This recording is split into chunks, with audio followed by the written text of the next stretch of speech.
Bonjour et bienvenue sur cette vidéo de présentation des parcours de trial pour la journée de fin d'année. Son but est de vous montrer les différentes difficultés de ces parcours en prévision du jour J. D'ailleurs n'hésitez pas à vous inscrire si ce n'est pas déjà fait.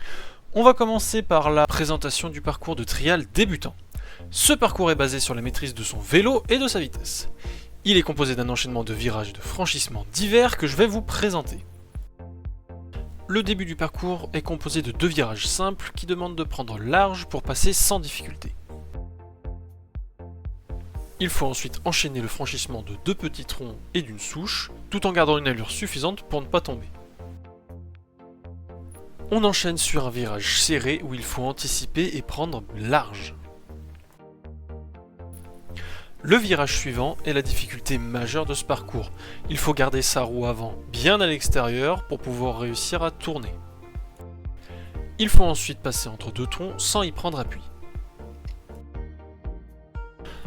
Arrivent ensuite les deux derniers virages, suivis du franchissement du tronc qui marque la fin du parcours. On peut désormais passer au parcours intermédiaire. Ce parcours est plus long et plus exigeant techniquement. Plusieurs virages serrés nécessitent un bon équilibre sur le vélo et les différents franchissements, eux, demandent une maîtrise poussée de sa vitesse. Les différents obstacles ne sont pas forcément difficiles, mais il faut être capable de supporter la longueur du parcours. On commence fort avec un franchissement de souche enchaîné sur un virage serré à 180 degrés, suivi d'un franchissement de tronc de travers. Ces trois zones sont les plus compliquées du parcours.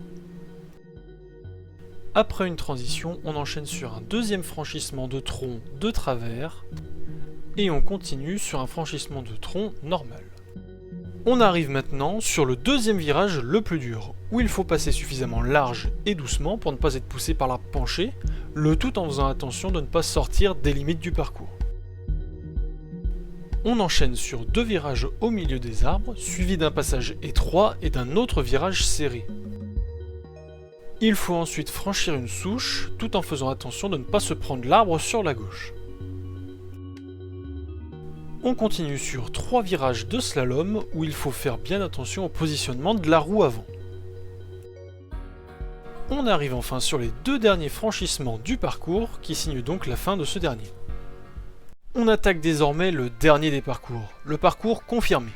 De plus petite taille que le précédent, il est cependant beaucoup plus exigeant physiquement. Le sol meuble et la montée demandant un effort physique en plus de la maîtrise technique.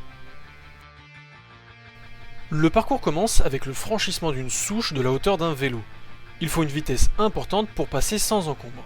On enchaîne directement sur un virage serré avec un passage entre deux arbres. On a ensuite le choix entre deux variantes. La première, la plus simple, fait passer tout droit en franchissant un tronc.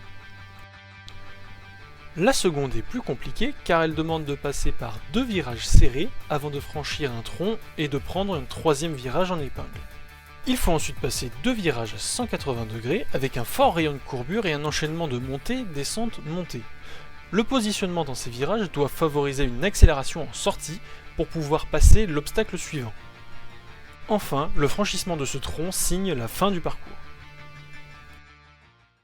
Merci de m'avoir écouté, je vous rappelle que vous pouvez vous inscrire à la journée de fin d'année si vous voulez vous tester sur ces parcours avec le lien en haut de la description de cette vidéo.